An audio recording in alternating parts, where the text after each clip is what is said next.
Welcome to the Stay Ready Real Estate Podcast, your action plan for real estate success.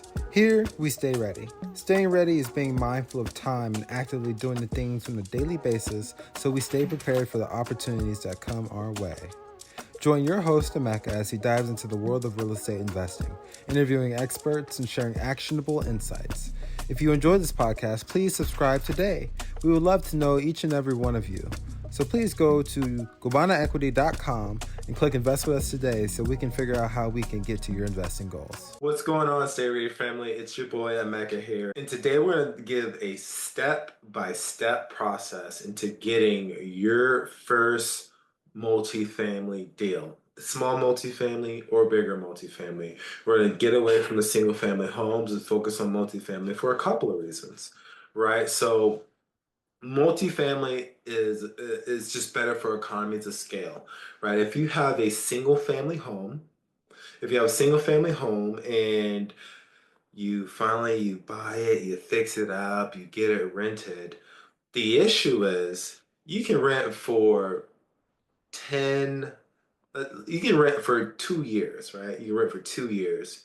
And if you have 2 months of vacancy, 2 months, you're not going to be having income. Number one, you're not going to have income. Number two is that can potentially ruin your cash flow. So let's say you're cash flowing about $200 a month, times 12 for 1 year, times 200 times 12, 2,400 plus 2,400. I could just did 2,400 times two. So let's say you're cash flowing $200 a month for a single family home. And you have 2 months of vacancy. And let's say your mortgage is $1,200, right? So if your mortgage is $1,200 and you have 2 months of vacancy, that is a minimum of an entire year of cash flow that's out the window strictly because of a vacancy. Because 2 months, 1,200 times two, and we haven't even got into the utilities, the taxes, and all the other things that all the other costs that comes into it. Because we didn't even talk about the turnover. But let's say you have a duplex. If you have a duplex, triplex, quadplex, one vacancy is not going to kill you. One vacancy is typically not going to make you pay the mortgage, right? We're not in this real estate investing space to pay our own mortgage, right? We are here to provide homes, provide a nice home for someone else to live in and pay us.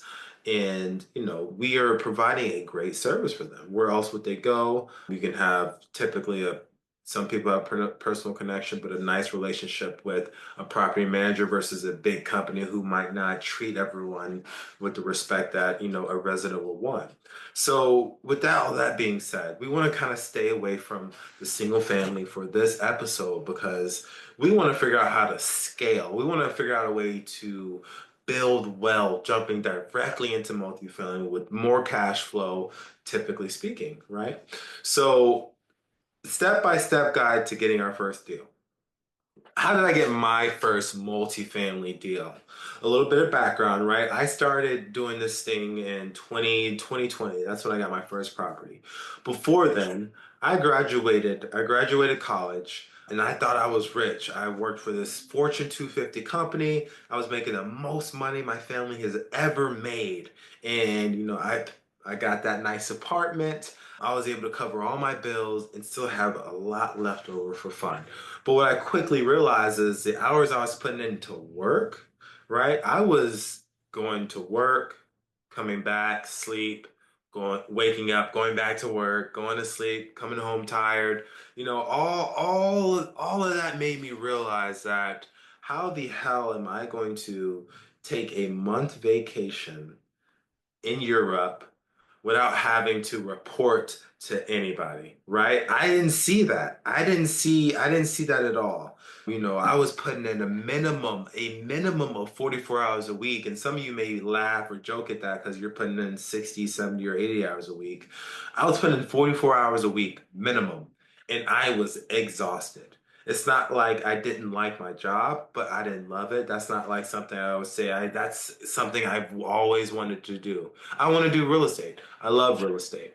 So, but before I knew that, after those tired days coming home, being exhausted, trying to go to the gym, trying to also, have fun playing videos game with friends and hanging out with friends, all that hoopla. I had to figure something out. I had to figure something out. So what did I do? I went to Google. I Googled side hustles. I found a YouTuber named Graham Stephen. I found another YouTuber named Meet Kevin, and they are the ones who introduced me to real estate. I found Bigger Pockets, started listening to their podcasts. I read Rich Dad Poor Dad, and I was hooked. That was in 2019. Once I found what side hustle was mine, once I found out which one I loved and which one I wanted to do, the rest is history, right? Saved up for a year, moved to Kansas City, bought my first single family house, right? I made a goal of, retiring in 10 years and making making $10,000 a month. And all I had to do was buy 10 houses once a year and make $1,000 cash flow. I quickly realized that was not the way it was going to happen for me. After my third property, I quickly realized, number one, I'm not a property manager, nor do I want to be one, you know. And number two, like one missed month of rent was scary for me, right? And, it's not like I was making a bunch. I could have covered it. However, I didn't want to deal with all the back and forth with the tenant. Tenant lost her key, or something always came up, right? The housing authority didn't pay me this month, and it's just I got sick and tired of it, right? And then she had to go, and now I'm also another vacant, and my year worth of cash flow is gone. So that's why we don't want to focus on single family, right? But I'm also telling you my process, right? I did another one, right? I did a flip afterwards. Got in, got out. I lost 8 grand. I lost 8 grand. And why did I lose 8 grand? It's because for a flip, I've been studying rentals. I was focused on rentals, making passive income, monthly income. But when I got to a flip, I thought I could make some quick cash. But I treated it as a rental because I didn't prep accordingly. I didn't study accordingly, and I didn't reach out to the right people. Lost 8 grand. The third house, still have that house today. It's doing okay. But that was my best house, right? I found the wrong contractor to do it, right? They took down a whole wall and put it back, and that cost time. The contractor left in the middle of it. He went incognito for like a month. Have no idea what happened to him, but he finally came back. It's a horror story. It took them forever to get it fixed. I was running out of cash. I told them I'll pay you with the HELOC once it's done, if you can get it done, because you said you'd get it done at this date and it's not done. But blah blah blah. I eventually got it done, and after that third property, I quickly realized that, okay, something has to give. I'm putting in a lot of work. How can I scale? How can I get to my goals a lot faster? So I ended up looking into multifamily, and I'm gonna give you a step-by-step guide how to get there, right? Right? What did I do to get into multifamily? I lived in Kansas. I found multifamily, found a mastermind network with some people who were living in Florida and buying properties in Florida. They were very active. And I packed my bags and I moved. Brought my wife. Did she love that at the time? She can tell you that story. However, I was willing to pack up and move and trust that my hard work would would be shown, and that my hard work would get me into these deals. And now I have 26 units here in Florida. What is your step to getting into your next multifamily deal? I'm going to tell you right now. Let's get right into it. Number one, figure out what your goal is. What is your goal? Do you need cash now? You want to make a quick 10, 15, $20,000 within the next couple of months? Um, I'll ask you, why do you need cash, right? What are you using this cash for? What is it for? Does the dollars have a purpose, right? Because my goal is to stack cash and then put it into rentals to make my 10,000 a month. So you need to determine what your goal is, determine your goal and stick with it, right? Goals change over time. However, make sure this goal aligns with the trajectory of your life. Be real with yourself. Be real with yourself. Are you single? Do you plan on having kids in the next couple of years? You must be real with yourself when you're doing these goals and make sure you truly understand where you want to go, right? Now, what's the second step? Now that you have your goal, figure out the best real estate tool that would benefit you to getting that goal, right? So if you are looking to just make as much cash as possible, you have enough job coming in from your W-2 or whatever you do, then flips is most likely the best thing for you, right? So that would be your next thing. Find flips, right? And then that's very broad, I understand, but that's where we find hard money lenders. Reach out to a minimum of five, right? Because everyone's going to tell you something different. Everyone's going to give you different terms. So you got your goal, you figure out what tool is going to help you, and that's the flipping or what investment type class, however you want to call it, is going to help you. That's flips to get cash quickly within months, right? Now you need to find the money, right? Do you have money? If you don't have money, where are you going to get the money? We just talked about the hard money lending. You know, it's quick, typically 12 to 18 month financing at a higher interest rate. Um, if you don't have money, we're going to find the money. You have the hard money lender. Now you need OPM, other people's money to help you fund those deals, right? You know you need to put down 10% and you don't have anything, or you may have 1%. Figure out figure out people who want to make money within the next year, right? That's how long the term is. And make sure your underwriting is amazing. Now we're talking about underwriting, right? Study and underwrite a deal on every single day that you possibly can, right? If you're going to be asking for money, you have to know what you're talking about. So you should be studying the market. You should be studying the underwriting, what things are selling for, what things are renting for, all that good stuff, right? So find a duplex, quadplex that you can quickly flip and then make some money. Or let's say building cash quickly is not your thing. Our goal is to get some multifamily and build residual income. So the same thing applies. You want to look and find and study the market for all your multifamily complexes.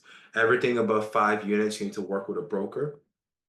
But once you have your goal, figure out the tool that's going to get you there, stack cash, do flips, build rental residual income, multifamily rentals. And right now, I am going to focus on that rental route, right? So whenever you're looking for multifamily, let's stick to 1 to 4 for now. That's a lot more simple, right? All you have to do is go on Zillow, go on MLS, reach out to a realtor, and tell them what you're looking for. You are looking for a quadplex. And if you're trying to build cash as well, since you don't have it and bring up and build value, you are looking for a between a 2 to 4 unit value add meat on the bone, and you need to figure out something that you can fix up and rent out or build rents so your cash flow is maximized as much as possible, right? And then you refi and do it again.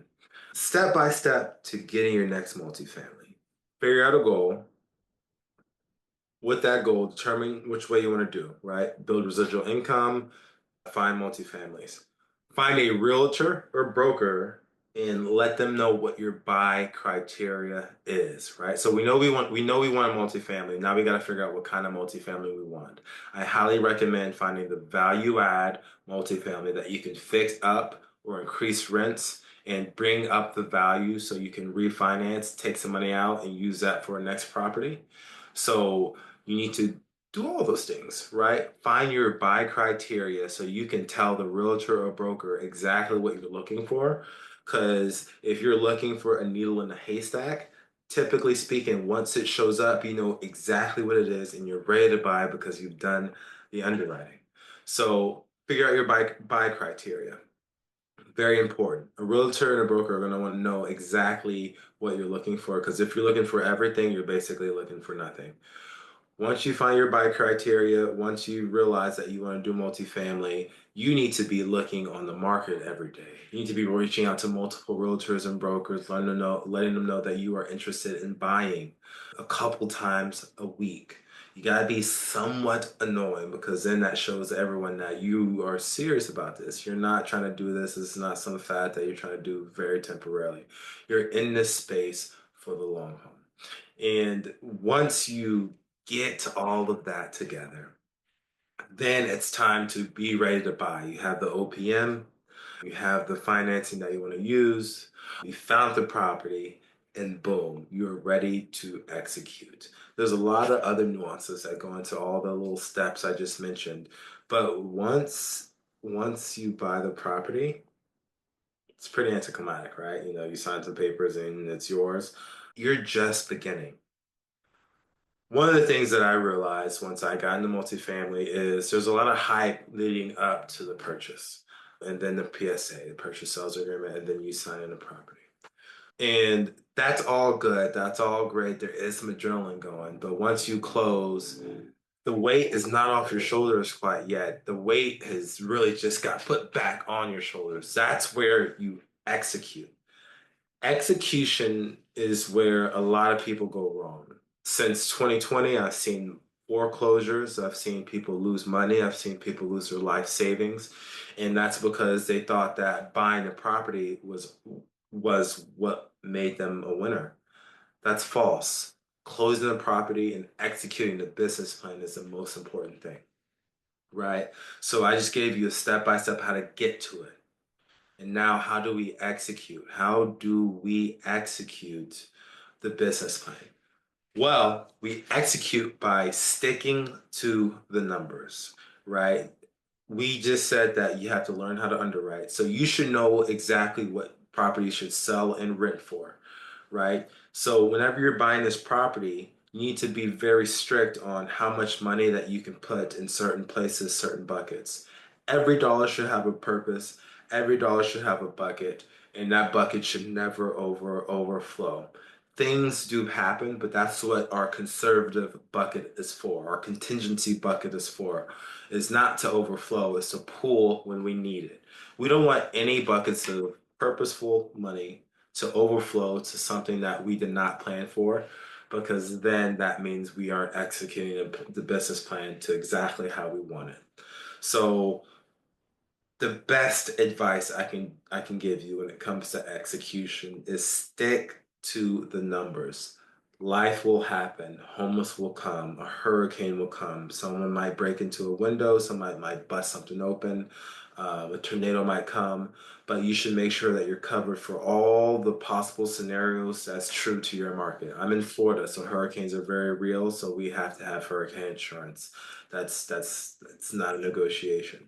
So figure out what's needed for you and budget for it. The underwriting is the most important thing, one of the most important things for you, because if your underwriting is wrong, then you don't know you're buying it right. You don't know if you're buying it, good or bad. You're just buying a deal just to say you buy a deal. So you need to make sure you are executing the business plan. That's where you become a true investor and a true wealth builder is when you're executing the business plan. Because once people see that you can execute the business plan, then the money tends to come because people trust you, because people know that you know how to start and finish your job correctly. People know that they can trust you with their money and that their money is in good hands in the right buckets. So the business plan execution is so important. And the best way to execute is by staying ready. Staying ready so you don't have to get ready. What end is not covered? You want to cover all your ends, right? You need to make sure that you've prepped for the hurricane. You know the market and you know all the little nuances that you have to watch out for. Impact fees, permits, wind insurance, whatever it may be, you need to be prepared. So whenever you're going after that multifamily and you're renting out four units, make sure you execute to the best of your abilities, right? The execution is so key. And once you realize that things aren't as complicated as some people make it seem. It's really just you handling situations, you dealing with things that come your way. You want to make sure that you're not always being reactive, but life is not what happens to you, it's how you respond. So if you are executing whenever you are prepared for the unexpected, you stay ready. You stay ready. So just a quick recap, how are you going to get your first multifamily deal? Step by step. Make a goal. Determine what strategy, what real estate investing strategy that you need to do in order to get to that goal. Building residual income, multifamily. It's a no-brainer. Two, buy criteria. What is your buy criteria? Your buy criteria should match with your goal and it should match with the investing strategy that you want. You want to do multifamily, right? So boom, you want to look for 2 to 4 units, 2 to 4 units, 2 to 20 units. Value add, enough meat on the bone to force appreciation. Number four, as you're finding this stuff, as you find your buy criteria, you're underwriting every day.